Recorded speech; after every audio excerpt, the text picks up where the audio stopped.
Palakpakan po natin ang Panginoon. Praise God. At sa umaga po ito, malakas po ba ako dyan? Malakas po ba? Ayan, praise God. So, sige po. Siguro improve namin ni Pastor Seyes yung monitor talaga. At maraming salamat po sa Panginoon sa umagang ito sapagkat ako po ay binigyan niya ng pagkakataon mag-share. Salamat sa buhay ng ating mami at ang daddy, dahil tayo po, kung wala sila, talaga naman di naman tayo malalagay talaga sa ating body. Kasi sila yung ginamit ng Diyos. Amen. Para tayo ay turuan, tayo pinanalangin, hubugin upang malagay. That's why we really honor them. Amen. At talagang piniperceive natin sila sa bagay na, sa bagay na meron tayo. Kasi sila yung instrumento ng Diyos. But most, of course, pinakamataas sa lahat. Kundi dahil sa biyaya ng Diyos. Amen. Dahil sa grace the Lord, kung bakit tayo nandito lahat. Amen. Palakpakan po natin ang ating Panginoon. Sige po, hindi natin ikaw hirap ang pumalakpak. Amen. Para sa Diyos po yan. Hello! Amen. Para kay Lord, palakpak nga po para sa Panginoon. Hallelujah. Sa umaga po ito, of course, tayo po ay mag-aaral ng salita ng Diyos. Kung tayo po ay may Bible, buksan po natin ang ating Bible sa Isaiah chapter 43. Praise God. Isaiah chapter 43, verse 18 to 19. Nababasa po ba natin? Basahin po natin sa wikang English. Of course, sa Second Version, pakibasa po. 1, 2, 3, go! Do not dwell on the past. Grabe, ulitin nga natin. 1, 2, 3, go! Forget the former things. Do not dwell on the past. Verse 19 po, sabi ng Bible, see, 1, 2, 3, go. See, I am doing a new thing. Now it springs up. Do you not perceive it? I am making a way in the wilderness and streams in the wasteland. Parang walang napainan din sa word of God. Sino po dito may mensahe na sa kanya ang Diyos? Hello! Sabi mo sa katabi mo, focus ka sa word of God. Kalimutan mo muna yung paligid. Hello! Pwede ba natin purihin ang Panginoon minsan pa sa umagang ito? Pwede ba natin palakpakan ng Diyos? Pwede ba natin siya, hallelujah! Tandaan siya, Jesus! Amen. Alam niyo po, nawa po sa mensahe na ito, tayo po ay mapalakas pa ng Diyos. Amen. Sapagkat alam natin ang buhay dito sa mundo ito, buhay lang talaga. Hello. Diba? Lilipas ang lahat. Pero sabi nga po, yung bagay na inihanda sa atin ng Diyos ay walang hanggan. Amen. Kaya sabi mo sa katabi mo, mabuhay ka lang.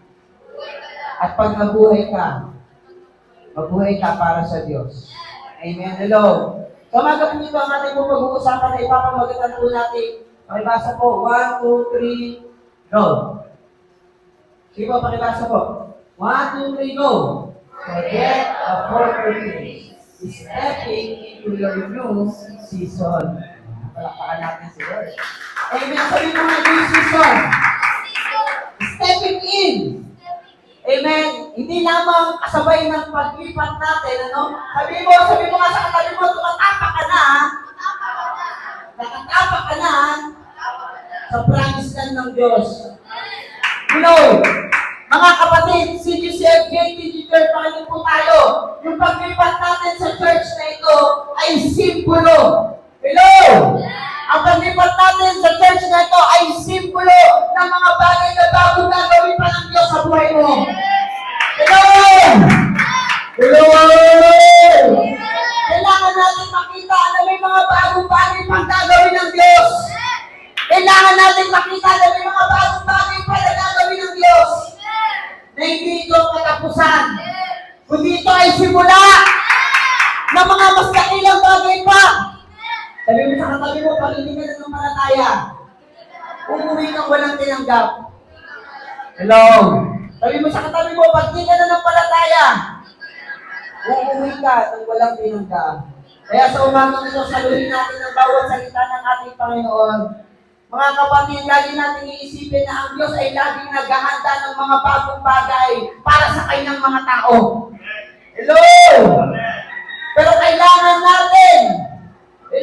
kailangan natin piliin na i-let go yung nakaraan. At makita yung bagong bagay. At magtiwala sa kapangyarihan ng Diyos. At sa bagong bagay na ito, maniwala tayo sa kanyang kapangyarihan na mapagtatagumpayan natin anuman ang hadlang. This is what we're talking about right now, church. Hello. May inihaanda ang Diyos sa ating bagong bagay. Pero para matanggap natin itong bagong bagay na ito, kailangan mong i-release yung nakaraan. Hello? Andiyan po ba tayo? Kasi kung hanggang ngayon nakakapit ka pa rin sa mga dating bagay, sa mga pinagdaanan natin, sa mga sakit o kahit sa katagumpayan pa, mga kapatid, hindi ka makakarating sa pangako ng Diyos. Hello? Listen to this. God has a promise of new season. Hello? Huwag kang masapatan sa anointing na meron ka lang ngayon. Huwag kang masapatan sa paglago na meron ka lang ngayon. Sabi mo sa katabi mo, mas may higher anointing pa. Hello? Sabi mo, may mas iaayos pa yung buhay mo. Sabi mo, mas may isasaya pa lang ang buhay mo. Parang mahina ah. Mahina kasi walang monitor. Hello? Malakas ba ako ba? Yan. Hello! Sabi mo, mas may isasaya ka pa! Mas may i-bless ka pa! Ang di maniwala, papako sa krus. Hello? Pag nagsasalita, mamaya, sige po, tuloy na natin ito. Now, kailangan po natin, church, kailangan nating alisin yung concept of stagnant. Yung stuck. Yung safe zone. Hello? Pag nanatili tayo na okay na ako kasi komportable na ako sa sitwasyon ko, hindi ka nalalago. Hello? Sanay na ako. Hindi ka nalalago. Hello? Kapag nasanay ka na sa mga bagay-bagay, hindi ka nalalago. Because God is a God of new. Andiyan po ba tayo? Mga kapatid, alam niyo po yung context ng book of Isaiah. This is Isaiah speaking to Israelites in exile. They are discouraged, living in the memory of past glory and present captivity.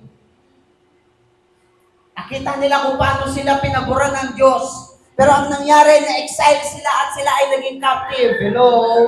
But God speak a powerful word of hope into their despair. Wow. Walang umaimen doon? Walang umaimen doon? Kung saan may despair doon, magre-release ang salita ng Diyos. Hello! Kung saan may despair doon, maririnig yung salita ng Diyos. Hello, kaya nga ang sabi ng Diyos, makinig po tayo. Isaiah 43 verse 18 to 19, ano mga sinabi ng Diyos? Puro present tense yan, mga kapatid. Ang sabi ng Diyos, I am doing. Hello! Sabi ng Diyos, may ginagawa siya. Ang sabi ng Diyos, now it springs up. Hello! Ang sabi ng Diyos, I am making. Hello! Mga kapatid, in this season of our lives, God is doing something. God is doing something in our lives. Amen? Kailangan nating ma-discover. Today, we must discover kung ano yung bagong bagay na ginagawa ng Diyos sa ating buhay. At kung paano nga ba tayo makakalusot sa anumang hadlang para tayo ay makapasok sa bagong season ng ating buhay. Hello? Number one, unawahan po natin, God's blueprint for a new season. Ano nga ba yung new season ng Diyos? The what? Ano? Sabi mo nga, ano? God doesn't just promise change. Hindi lang pinangako ng Diyos sa iyo at sa akin na merong magbabago. Pero ang Diyos ay may pinangako siya na specific kind of transformation. Sabi mo nga, specific kind of transformation. Ano po yun? Number 1, letter A. Basahin po natin. 1, 2, 3, go. Hello? Basahin po natin. 1, 2, 3, go. It is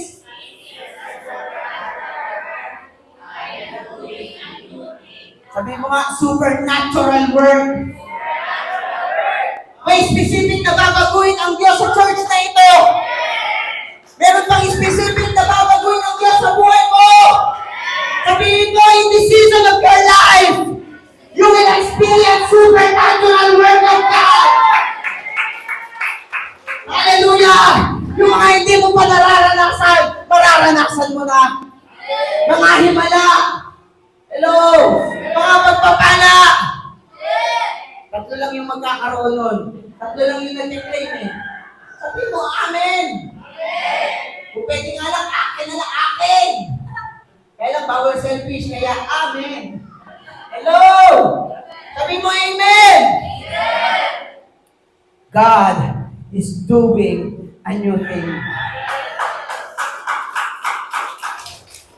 Kapatid, hindi po ako ang nagsasalita. Kung ako lang ito, huwag na kayo maniwala. But it is the word of God who says, I am doing new thing. I will do a supernatural work. Ito yung change na dapat nating abangan. Kumbaga, change is coming. Hello! Sabi mo nga, paangat ng paangat. Paganda ng paganda. Payaman ng payaman. We are living in the last days. Sabi ng Mami ng Revival, we are living in the last days. We are now living in the most exciting part of our ministry. Pag di ka naniwala, maiiwan ka. Pag di ka sumama, maiiwan ka. Ito na yung panahon na lakasan mo yung kalooban. Na kung kailangan mong magsalita ng mga bagay na pangako, pag-asa ng Panginoon, sasabihin mo. Pag nakita mo yung tao na wawala ng pag-asa, magbibigay ka ng pag-asa. Hello? Andiyan na po ba tayo?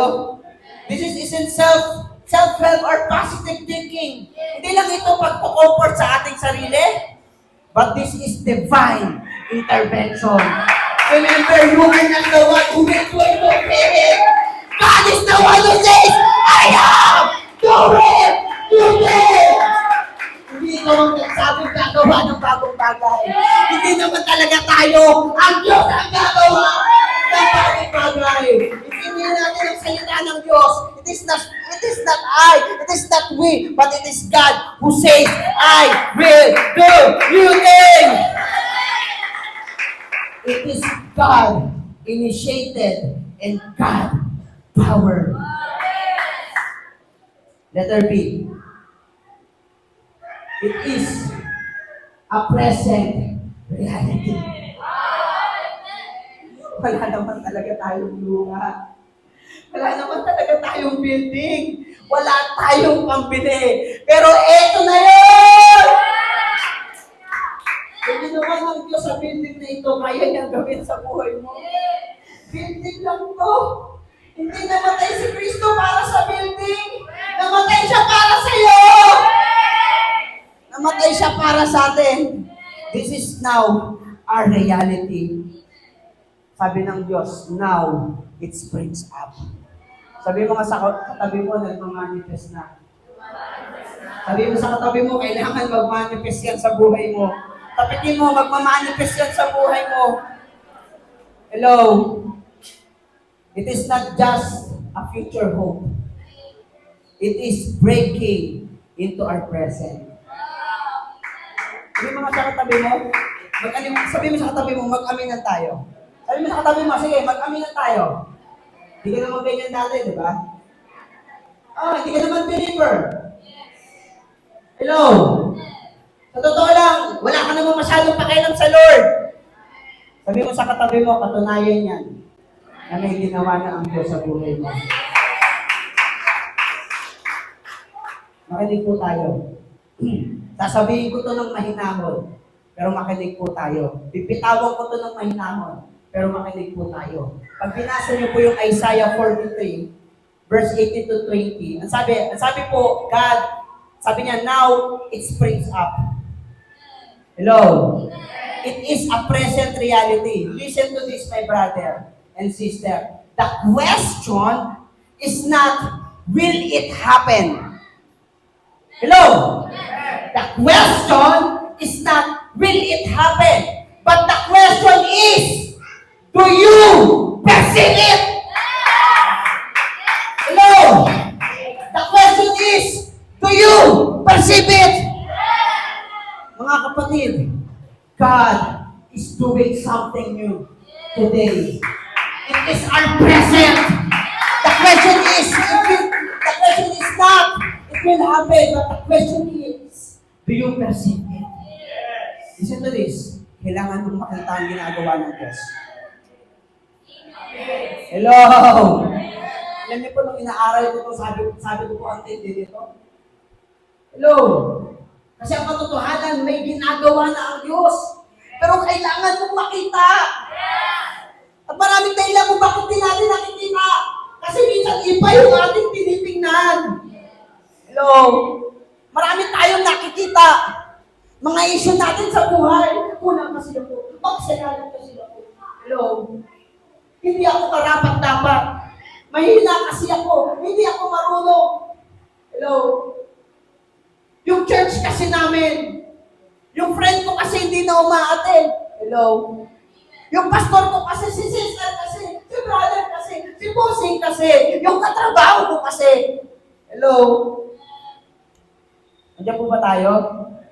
Sabi mo nga kapatid, hello? Do you perceive it? Letter C. Iwanan na po natin yon. Amen. Nawa po, makita natin. Letter C, mabilis lamang po tayo. Pakibasa, 1, 2, 3, go. It is a way. Saan na ba tayo? Letter C. Okay, sa God's blueprint for a new season. Letter C. It is a way, nandiyan po ba? Nandiyan po? Okay. It is a way where there seems to be none. Ulitin ko po nandito po tayo sa under ng God's blueprint for a new season, the what? Ano ba yon? Letter A, it is a supernatural work. Letter B, it is a present reality. Letter C, it is a way where there seems to be none. Grabe, no? Yung mga bagay na gagawin ng Diyos, kala mo walang daan. Kala mo walang pag-asa. Pero teka. Sabi mo, pero teka. Hello, pero teka. Even though it is a way in the wilderness. Sabi mo, a way in the wilderness. Sabi mo, a way in the wilderness. But God. Sabi mo, but God.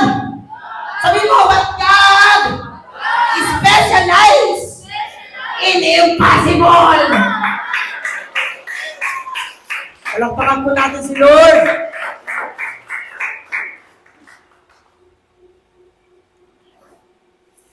Kahit feeling mo wala nang pag-asa, kahit feeling mo imposible, kahit feeling mo di na magbabago, kahit ang tagal-tagal mo ng ganyan, ang tagal-tagal na natin ganito, pero ang sabi ng Bible, kapatid, rejoice because God specializes in impossible. Your wilderness, whether it is a financial, relational, spiritual, is where God chooses to work. Do you perceive it? Do you perceive it? Letter D, it is provision in darkness. Woo! Ganyan po ba tayo? Streams in the wasteland. Yung akala mo wala nang pag-asa, yung akala mo baog na, yung akala mo dry na, gano'n kayo imposible na magkaroon ng ilog sa desyerto. Kaya nga desyerto yun kasi tuyot. Pero kapatid, hindi doon natatapos. Hello? But listen to this. Listen to this. What does it mean? He doesn't just remove the problem. He provides sustenance and life within the difficult place. Hindi niya aalisin yung problema natin.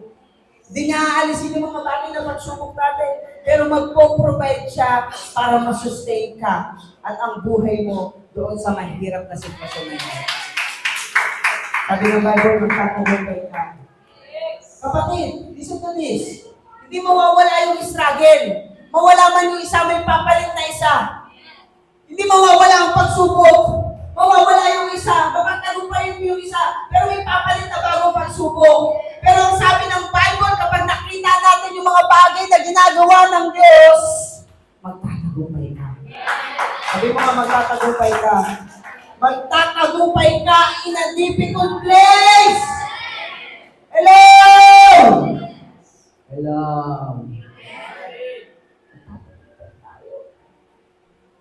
Ano pa bang tagumpay ang gusto natin? Tagumpay naman na talaga tayo. Sa akin nga po, ako sa totoo lang, bilang isang mananampalataya sa Lord, wala na akong hinahanap pa sa buhay ko. Hindi may desire ako, pero wala na akong hinahanap sa buhay ko, kasi alam ko, langit ako pag namatay ako, that's more than enough for me. Yung sigurado ko pag namatay ako, langit ako. At yung kaligtasan ko hindi nakabatay sa akin. Ang kaligtasan ko yung nakabatay kay Kristo. Kaya naman alam kong langit ako pupunta. It's more than assurance. Higit pa yun sa kasiguraduhan. Sigurado ka na, higit pa yun. Hello? Dahil ganun ang Diyos. We cannot limit the power of God. Hello? Lalo na sa mga mahihirap na sitwasyon. Diba? Yung akala mo wala kang pag-asa. Pero meron pala. Ang Diyos ang ating pag-asa. Palakpakan natin ang Panginoon. Number 3. Or another outline. The hindrances to perceiving and entering the new season. Ang katotohanan, may mga dahilan kung bakit hindi natin nakikita yung ginagawa ng Diyos. At kung bakit hindi tayo nakakapasok sa bagong bagay na ginagawa ng Diyos. Hello? Nandiyan po ba tayo? Ang katotohanan, may mga the why not. Ito po yung bakit hindi. Bakit hindi tayo makapasok? Diba? So letter A, and listen to this. We often miss what God is doing because we are blocked by three key hindrances. Ito po yung tatlong bagay po na maaaring nagiging dahilan kung bakit hindi natin makita yung ginagawa ng Diyos at kung bakit hindi tayo makapasok sa new season ng ating buhay. Letter A, the hindrance of rear view mirror focus. Sino po dito marunong mag-drive? Rear view mirror, pag sinabi rear view mirror, ito po yung center mirror sa sasakyan. May side view, may left, may right side view mirror, may left side view mirror, at may rear view mirror. Yung rear view mirror, saan siya nakatuon? Sa likod. Sa nakaraan. And this is the reason.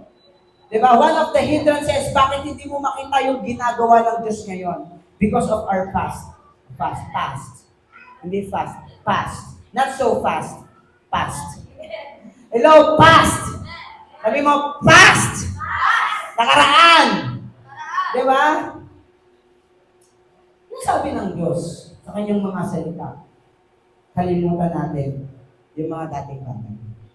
Sabi mo sa katabi mo, very simple word, move on. Do not dwell on the past. Hello? Kasi sabi mo, handang yan. Pag lagi kang nakalingon sa likod, pag lagi mo tinitingnan yung dati mong mga nagawa, whether it is good or bad, it is a victory or failure, you know, victory will causes you timid. Tama ba yan? Nag-English kasi ako eh. Kapag tinignan mo lagi yung tagumpay mo sa nakaraan, magiging tamad ka. Hello? Kapag tinignan mo, timid, tamad. Ha? At tahimik? Diyos ko namang English yan, no? Mali! Sorry! Erase! Saan ko ba narinig na movie yun? So, kapag nakalay pa tayo, pakinggan mo na. So, kapag lagi mo tinitingnan yung victory mo sa nakaraan, magiging tamad. Magiging tamad ka. Hello? Kapag lagi mong tinignan ang yung pagkakamali sa nakaraan, matatakot ka na. Sumubok. Sabi mo, forget the former things. Do not dwell on the past. You know, church, the glory days are over. Sometimes, we romanticize the past and believe nothing new can compare. Minsan masyado tayong umahanga sa dating pagtatagumpay natin. Diba? At sabi ko nga kanina, past failures, ando naman yung shame, regret, and guilt. Anchor us to our mistakes. We believe our past disqualifies our future. Hello? Ang resulta, we drive through life only looking in the rearview mirror, destined to crash. Sabi mga, oy, crash. Walang nakagets ng joke. Hindi po yung crash na paghanga, crash na mababangga. Hello? Pag lagi kang nakatingin sa rear view, pag lagi kang nakatingin sa nakaraan mo, mawawasak tayo. Lakpakan natin si Lord. Letter B. The hindrance of spiritual blindness. Sabi mo nga, spiritual blindness. The present. Hello? God's question, do you not perceive it? Hello? Kapag spiritual blindness talaga tayo, hindi mo talaga makikita. Kaya nga kailangan, ano sabi ng buong Revelation, pumili kayo ng gamot sa mata para makita nyo. Hello? Ano sabi ng Revelation?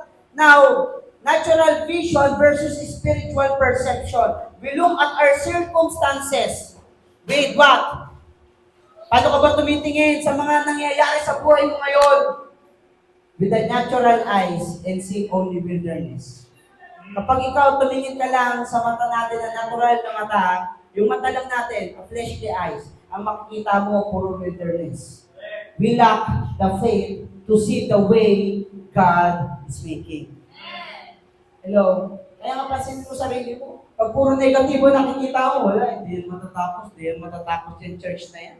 Yung church namin, hindi yan matatapos. Ito, tapos na. Hello? Siyang kukuha, walang pang pagawa, walang pang pagawa. Ito, tapos na. Hello? September 20, magka-Thanksgiving. Parang guilty ako dito, Lord. Sorry, ha. September 20. Hindi makakapag-Thanksgiving. O, huwag kayong mag-alala. Lahat kayo nandito dapat sa September 20. Thanksgiving na natin. Hello! Kasi gagamit ang Diyos ng mga tao. Gagamit ang Diyos ng karunungan. Gagamit ang Diyos. Hello? Parang imposible, pero kaya ng Diyos. Gamitin natin hindi yung natural eyes, kundi yung spiritual eyes. Kailangan natin makita yung pananampalataya na meron ang Diyos. Hello? Diyan po ba tayo? Now, ano yung mga distractions na meron? Bakit hindi natin makita? The noise of life. The worry and the busyness drowns out the subtle springs of God's beauty. Lagi kang busy, ang dami mong inaalala, ang dami mong iniisip, hindi na natin makita kung ano yung ginagawa ng Diyos sa atin. Hello? Sabi mo sa katabi mo, may gagawin pa ang Diyos. Hindi pa siya tapos. Amen? Letter C. The hindrance of human logic. Sabi mo nga human logic. Sabi mo nga sa katabi mo, minsan, masyado ka kasi matalino. Sabi mo, minsan, ang dami mong alam. Hello? Hello? Minsan na ganun tayo, ang dami nating alam. Diba? Puro tayo logic. Hello? Pwede na yung logic kesa logis. Hello? Andiyan po ba tayo? But God's promise is, I am making a way. It is not we, it is not us, but God will make a way. The house syndrome, we try to figure out how God will do it. When we can logic it out, we dismiss the promise. Ang katotohanan, iniisip natin, paano kaya gagawin ng Diyos yun? Paano kaya gagawin ng Diyos yun? Kapatid, mamumuti ang mata mo, hindi mo malalaman kung paano gagawin ng Diyos yun. Kaya ang nangyayari, pag di natin maintindihan, paano mangyayari yun? Huwag na nga lang. Hello? We dismiss. But if you are certain in the promise of God, you know what? Glory to God. Kasi grabe faith ni Mami. Opo. Isa po ako sa mga naging pabigat kay mami nung nagpagawa ng building eh. Kasi parang ako pa yung, maganda na, bumili lang tayo ng lupa eh. Nasusundan mo kaya mo. Hindi ang kaya ma, mahihirapan lang tayo. Actually, ako yun, yung pinipris ko kanina. Ako yun. Kaya, ano ngayon, tapos na. Oh, hello. Yan po ba tayo? Minsan nagmumurmur pa ako eh. Oh, yan kasi, pinipilit mo kasi na eh. Sa sarili ko lang ba? Yan tuloy, nahihirapan ka, nai-stress ka. Pinapahiya ako ng Diyos. Sabi sa akin ng Diyos, anak, yan ang paglilingkod. Sakripisyo. May pananampalataya. Naglingkod ka pa kung wala akong sakripisyo at pananampalataya. Sabi ko nga, I am really blessed with the pattern ng spiritual parent. Grabe yung pananampalataya at pagsasakripisyo. Ako, aamin ako, hindi ko kaya yun. Yung ginawa niya, hindi ko kaya yun. Oh, sa akin, ay naku, pag walang pagpagawa, tigil! Oh, manahimik. Wala eh. Pero si mami, hindi ganun. Because she really understands the promise of God. At ito, hindi mo sasabihin kakayahan ng tao, dunong ng tao. Ito'y pagsama ng Diyos! Alam mo ba ibig sabihin nun? Buhay pa rin yung Diyos natin dito. Gumagawa pala, kaya pala ng Diyos natin pinaglilingkuran. Kahit kanino nyo ako iharap, sasabihin ko, buhay ang Diyos ng CBCFK. Ang daming church ngayon, dead church. Hindi sa nanguhuli tayo, pero yun ang katotohanan. Ang daming church ngayon, dead church. Walang pagsama ng Diyos. Kulang na lang, sabi nga ni Lolo Bishop Daddy Boy Ramos, kulang na lang kape at tinapay. Pero mapaalay kang kapatid, gumagawa ang Diyos natin sa lugar ito. Do you perceive it? Hallelujah. The wilderness is still. We look at the sheer scale of our problems and conclude that no stream could ever be enough. But sometimes we trust our assessment more than God's promise. Yun ang katotohanan. Ang katotohanan, minsan nagtitiwala ka sa assessment mo kaysa sa pangako ng Diyos. At ang dalangin ko sa Panginoon, sabi ko nga, ang bata ko pa, mahabang panahon pa ako magpapastor. Ngayon, malakas ang loob ko. Ano mang mga imposible na yan, nakita ko sa nanay ko eh. Kaya pala ni Lord. Kala ko hindi. O diba? Paano ka walang galang yun sa Panginoon? Hello? Kala ko hindi, kaya pala. Hello?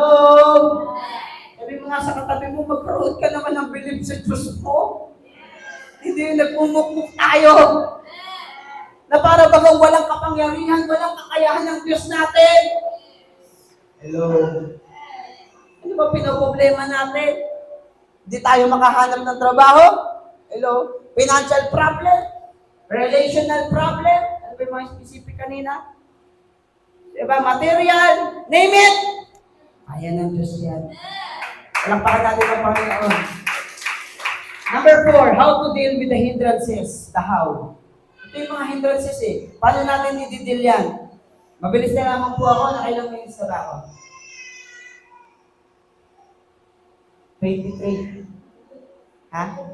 33. Alright. Sige po, mabilis na lang ito. How to deal with the hindrances. The how. Paano natin i-deal itong mga hindrances po na ito? Let us go with the practical and biblical step to break through into your new season. Sino gustong maka-step in sa bagong season ng kanyang buhay? Church, sigurado ko ang church na ito nakapasok na sa bagong season ng kanyang buhay. Pero kailangan kasama ka. The letter A, dealing with the past. Simple lang, practice intentional forgetting.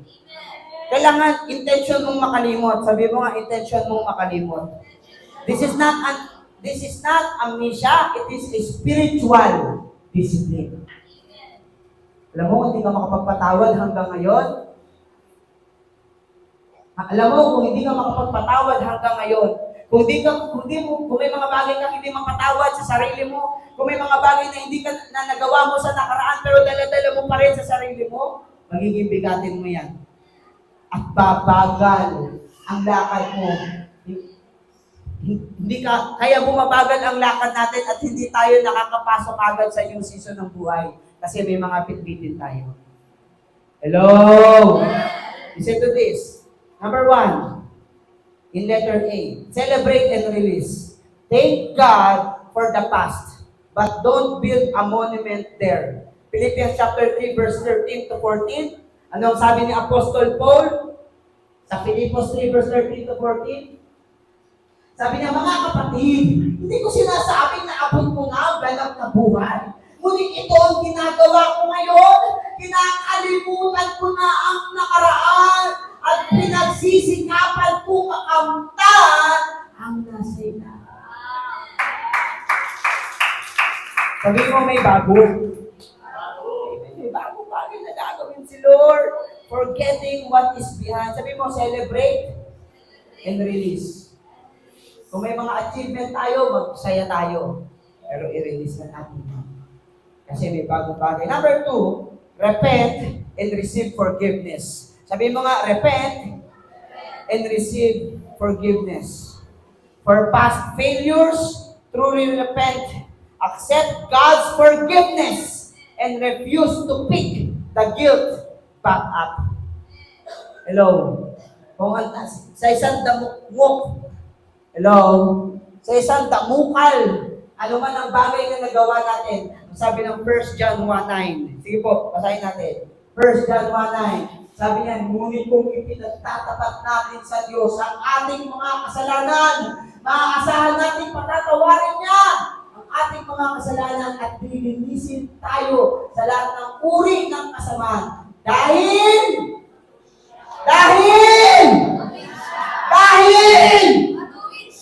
mabait ka? Oh, matuwid siya. Dahil sa ginawa mo?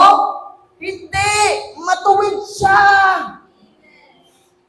Pag humingi ka ng tawad sa Diyos, patatawarin ka niya. Lilinisin ka niya. Hindi dahil sa kung anong ginawa mo at pinangako mo gagawin mo. Hindi dahil doon. Dahil matuwid siya. Mapagmahal siya. Hello? Ganyan ba tayo? Hello? Kung pinatawad ka na ng Diyos, patawarin mo na rin ang sarili mo. At kung ang Diyos nagpapatawad sa atin, pwede ba sa umagang ito, magpatawad na rin tayo? Huwag mo nang ipagpabukas yung mga bagay na nagpapahirap sa atin. Sabi mo nga, deal with it right now. Huwag mong takbuhan. Huwag mong taguan. Huwag mong itanggi. Magtapat ka sa harapan ng Diyos. Magtapat tayo sa harap ng Diyos. At makakaasa tayo, tapat siya. Lilinisin niya tayo sa lahat ng uri ng kasamaan. Dahil matuwid siya. Palakpakan natin ang Diyos. Refuse to pick the guilt back up. Iwanan na natin yan. At magsimula tayo ng bagong muli. Hello? Para sa Diyos. Palakpakan natin ang Panginoon. Practical step. Write down a past success or a past failure you're holding and physically destroy the paper as an act of faith. Kung kailangan magsulat mo pa, sulat mo. Diba? Sulat mo doon. Tapos bunitin mo. Sunugin mo. Diba? Hello? Kung kailangan sumigaw ka, ayaw ko na!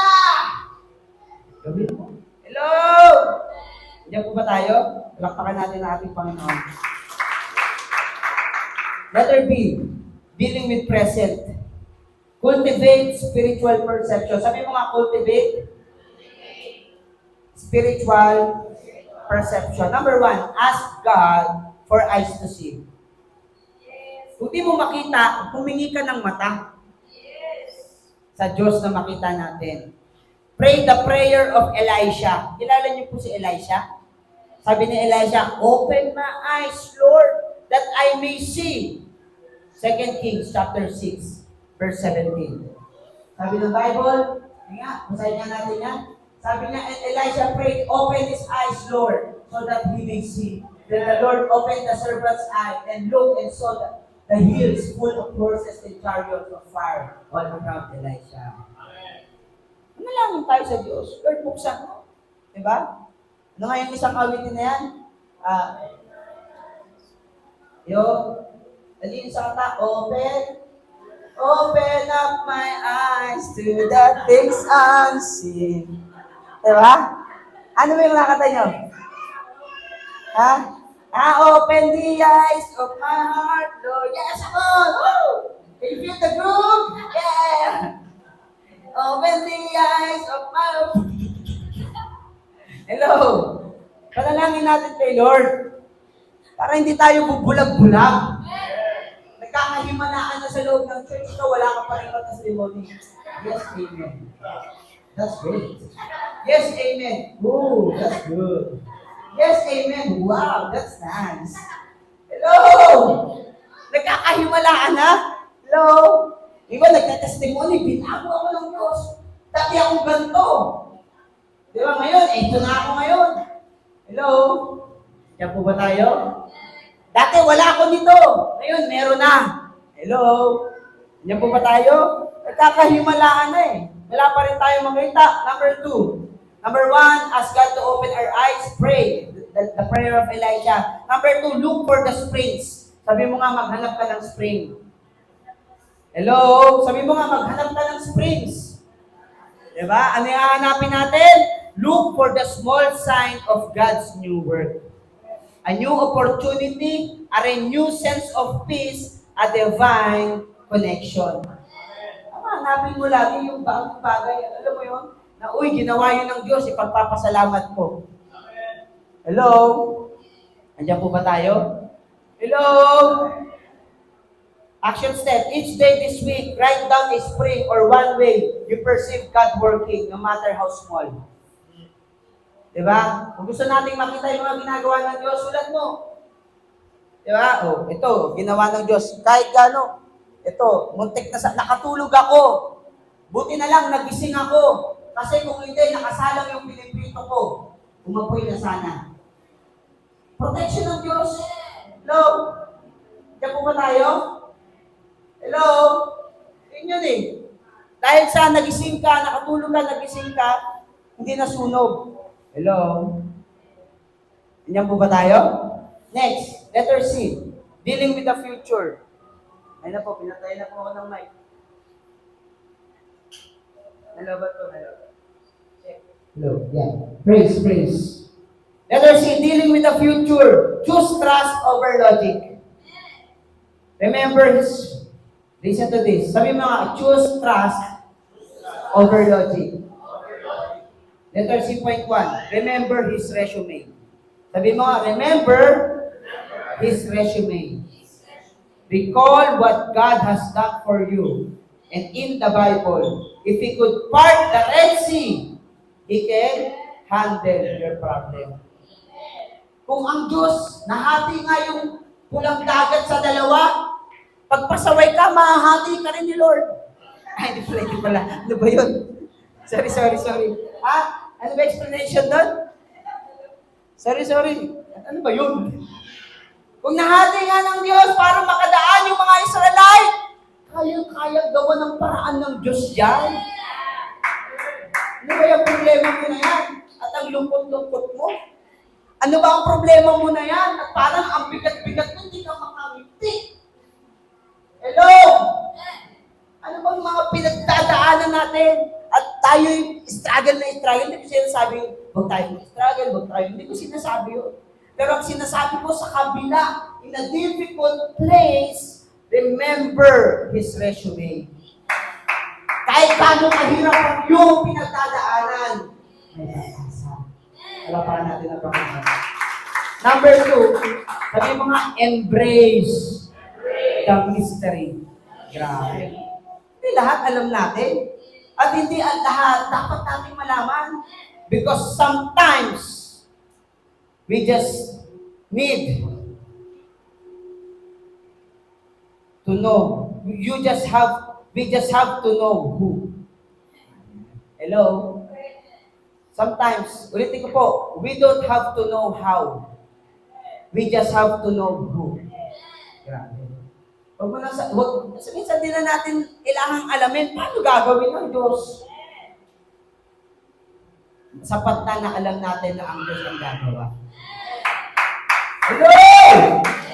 Sapat na alam natin na ang Diyos ang gagawa. Palakpakan natin ang Panginoon. Number three, to overcome the hindrances. C.3, speak to your wilderness. Sabi mo nga, speak to your wilderness. Church, proclaim God's promise over your situation.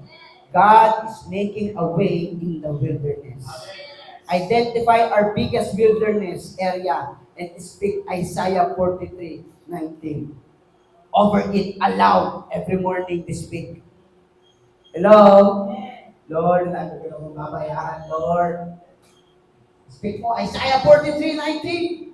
God is making a way in the wilderness. Palapakan natin ng Panginoon. Church, for us, in our conclusion, it springs up now. Gumagawa na ang Diyos. God is actively doing a new thing for you right now. The choice is, the new season isn't automatic. We choose to let go of what was and open our eyes to what is and trust the God of what will be. Ulitin ko po, basahin natin. 1, 2, 3, go. The new season isn't automatic.